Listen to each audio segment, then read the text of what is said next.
Hey, ¿qué tal, gente hermosa, gente preciosa? ¿Cómo están? Espero que estén bastante bien.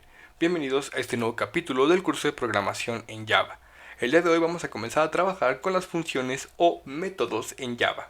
En Java, una función es un bloque de código que realiza una tarea específica y puedes llamarla o usarla cuando lo necesites sin tener que escribir el mismo código una y otra vez. Ahora, esto tiene ciertas ventajas. Para empezar, evita la repetición del código.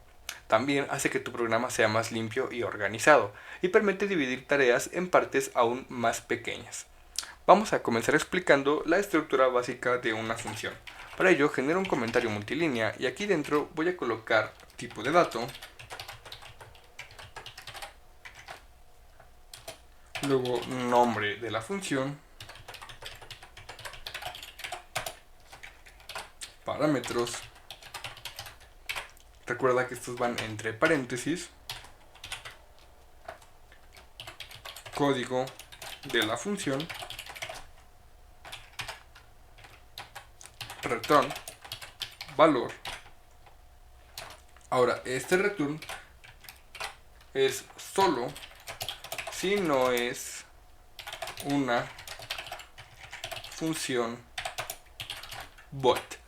Muy bien, return del valor solamente si no es una función void. Ahora, para que entiendas esto un poquito mejor, vamos a trabajar los ejemplos. Para empezar, en este primer ejemplo vamos a mostrar un mensaje de bienvenida. Entonces, fuera de mi método main, que es esto de aquí, todo esto es método main o también función main, función principal, la función del cuerpo de nuestro programa, vamos a crear otro método o función. En este caso también será public static void mostrar mensaje. Recuerda que aquí public static es únicamente parte de la función. Más adelante explico qué quiere decir esto. Aquí void es el tipo de dato, es decir, un dato vacío, un dato void. Luego el nombre es mostrar mensaje, ese es el nombre de la función. Colocamos paréntesis y corchetes. Ahora aquí los parámetros, en este caso lo vamos a dejar vacío ya que no necesitamos ningún parámetro para que esta función funcione, vaya la redundancia. Entonces únicamente voy a colocar system.out.println y aquí voy a colocar bienvenido a las funciones. Muy bien, bienvenido a las funciones. Pero, ¿qué pasa si yo ejecuto este código? Como mi método main no sabe qué va a hacer porque no le he colocado la función dentro, no va a hacer absolutamente nada. De hecho, si yo lo ejecuto, observa que nuestra consola está vacía, a pesar de que estoy utilizando system.out.println, y eso es porque aún no he usado o mandado a llamar a mi función. Para hacerlo únicamente voy a escribir su nombre, en este caso mostrar mensaje. Ya saben, utilizamos el paréntesis ya que es una función y utilizamos punto y coma al final de la línea. Ahora sí, si yo vuelvo a ejecutar, ahora sí, como le estoy mandando a llamar a esa función dentro de mi método main, me muestra bienvenido a las funciones. Ahora voy a comentar esta línea de aquí y voy a crear una función más. Para esta segunda función vamos a trabajar con una función que devuelva el resultado de sumar dos números enteros. Entonces aquí voy a utilizar nuevamente public static, pero en esta ocasión voy a utilizar un dato de tipo entero al que llamaré sumar. Voy a decir que para sumar voy a pedir dos datos. En este caso el primero será del tipo entero que se llamará a y otro dato para sumar dos números de tipo entero que se llamará b. Ahora dentro de mi función, ¿qué es lo que quiero hacer? Primero quiero hacer la operación de la suma y lo voy a asignar en una variable de tipo entero llamada resultado. Y el resultado va a ser igual a la suma de a más b. Muy bien, y aquí abajo voy a retornar el valor de esa operación. ¿Listo? Esto es lo que está haciendo nuestra función. Te lo voy a explicar de manera rápida. Es una función de tipo entero, por lo tanto el valor que tiene que retornar es de tipo entero. Mi función se llama sumar y los parámetros que necesito para operar son dos valores, uno de tipo entero llamado a y otro de tipo entero llamado b, aunque no es necesario que tú pases una variable exactamente con el mismo nombre, solamente es como una referencia. Después tengo adentro una variable del tipo entero llamada resultado, que está trabajando con a y b, pero a y b ¿de dónde? Si yo no las he declarado. Técnicamente tienes razón, pero sí están declaradas. ¿Por qué? Porque las declaramos como parámetros que necesita nuestra función para operar. Si yo aquí dentro intentase declarar otra variable, por ejemplo, del tipo double que se llame a, date cuenta que me marca un error. ¿Por qué? Aquí que nos dice, la variable ya está definida en el método sumar, es decir, ya es una variable propia o parte del mismo método. Ahora sí, si yo lo quito, puedo seguir utilizándolo sin ningún problema. Ahora el return que está retornando el resultado que es igual a la suma de los parámetros A y B que le estoy pasando a mi función.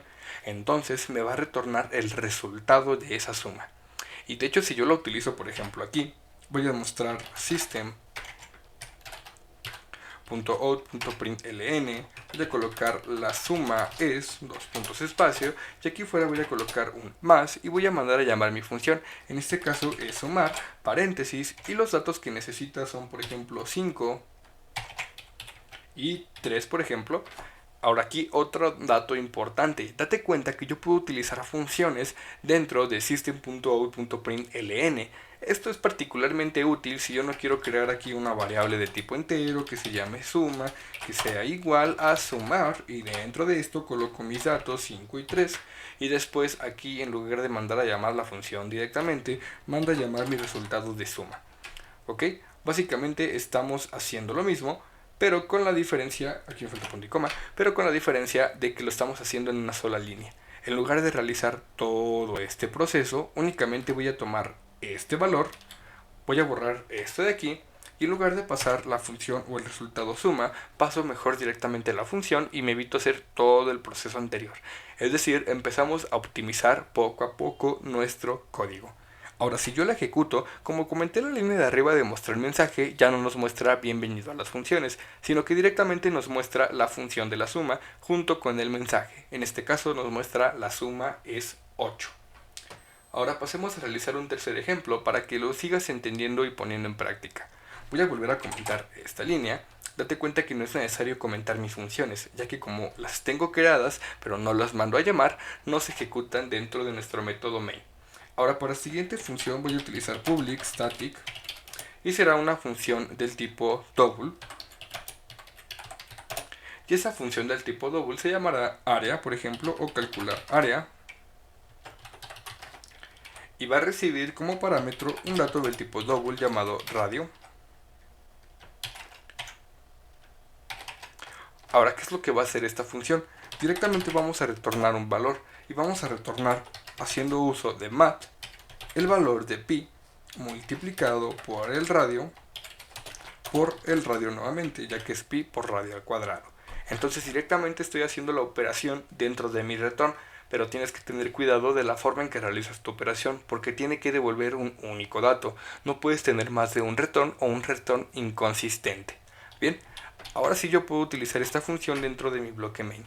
Dentro de mi bloque main voy a colocar aquí una variable del tipo double que se llame, por ejemplo, área, y voy a decir que el área es igual a mi función, en este caso calcular área, el área de qué, con el radio de 2.5, punto y coma.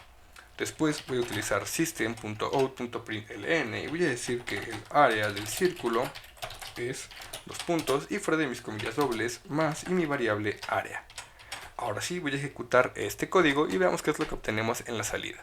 Y nos dice que el área del círculo es 19.63, mismo caso que el anterior. Recuerda que podemos quitar esto de aquí, quitamos esta parte de la línea y lo voy a colocar aquí. Y si yo lo vuelvo a ejecutar, nos sigue mostrando exactamente el mismo resultado, porque sigue siendo la misma función con los mismos datos. Veamos un cuarto y último ejemplo. En este caso voy a crear otra función, public static. En este caso sería una función boolean, y se va a llamar si es par. Muy bien, es par. ¿Y qué vamos a recibir? Vamos a recibir un dato de tipo entero que se llamará número. Ahora, ¿yo qué quiero hacer? Dentro de esta función, en mi valor de return, voy a comparar si el número por 102, es decir, el residuo del número, es igual a 0. Muy bien, esto es una comparación booleana. En caso de que el valor de el residuo sea 0, va a retornar true. Caso contrario, va a retornar false. Ahora, para utilizar esta función también lo podemos hacer dentro de un if. ¿Cómo es esto posible? De la siguiente manera. Hacemos if y dentro de mi if voy a utilizar mi función. En este caso es par. Por ejemplo, en este caso le voy a pasar 3. Ya sabemos que 3 no es par. Entonces aquí voy a colocar if es par, o sea, si es par, vamos a mostrar el mensaje system.out.println y vamos a mostrar es un número par. Caso contrario, utilizamos else. Vamos a mostrar aquí mediante system.out.println es un número impar. Muy bien, es un número par, es un número impar en caso de que sea impar. Todo haciendo uso del if con nuestra función que comparará si es par o impar. Ahora, si yo ejecuto este código, veamos qué es lo que tenemos. Y nos dice que es un número impar. Y efectivamente, si dividimos 3 entre 2, tenemos 1.5. Es decir, tiene residuo, por lo cual nos indica que es un número par. Si yo coloco, por ejemplo, 16, sabemos que si dividimos 16 entre 2, tenemos 8, lo cual nos indica que no tiene residuo y a su vez nos indica que es un número par. Si yo lo vuelvo a ejecutar, nos dice que 8 es un número par. Ahora, recuerda que hay cosas importantes que tienes que tener en cuenta. Primero que nada, dentro de nuestra función, cuando tenemos aquí void, quiere decir que la función no devuelve ningún valor. Si tenemos int, double o boolean, es decir que retorna un valor y retorna un valor del tipo de dato especificado. Después, también recuerda que los parámetros, es decir, todo lo que tenemos aquí, aquí y aquí, a pesar de que son dos, son valores que pueden enviarse a la función para que ésta los utilice. Si te das cuenta, aquí le pasamos el radio, utiliza el radio para la operación. Le pasamos el número y utiliza el número para la comparación. Le pasamos A y B y los utiliza para realizar la suma. Después, la llamada. La llamada es cuando ejecutamos o utilizamos la función dentro de nuestro código. En este caso lo utilizamos en un if, en este caso lo utilizamos dentro de los mensajes y en este caso únicamente la utilizamos así nada más, ya que no lo asignamos a nada y directamente nos mostraba el mensaje. Después, la parte de public quiere decir que es una función pública, es decir, que se puede acceder desde cualquier parte de nuestro código. Y static, bueno, en esta parte lo utilizamos para no tener que crear un objeto para llamar a la función cada vez que la necesitamos. Por ahora no te preocupes mucho por esto, ya que eso te lo explicaré más a detalle más adelante. Ahora, ¿dónde debemos escribir las funciones? Las funciones puedes declararlas dentro de la clase en la que estás trabajando, pero fuera del método main. Es decir, aquí nuestra clase es todo esto, comienza aquí y finaliza aquí. Y si te das cuenta, nuestras funciones están siempre dentro de la clase, pero fuera del método main. Nuestro método main, public static void main, comienza aquí y finaliza aquí. Es decir, todas las funciones o métodos que nosotros creamos están fuera del método main. Muy bien, eso ha sido todo por el video de hoy. Espero que te haya servido, que te haya quedado claro y que puedas aplicarlo sin ningún problema. Además, como ejercicio extra, te recomiendo que practiques a crear tus propias funciones. Por ejemplo, para restar, multiplicar, dividir, para calcular el área de un cuadrado, de un triángulo, etc. Si tienes alguna duda, sugerencia o necesitas ayuda con algún proyecto, déjamelo saber en los comentarios. Recuerda que aprender es cuestión de práctica, así que sigue intentándolo y no te rindas. Nos vemos en un próximo video de esto o cualquier otro curso aquí en el canal. Cuídate mucho, toma agua, ya sabes que te quiero. Chao.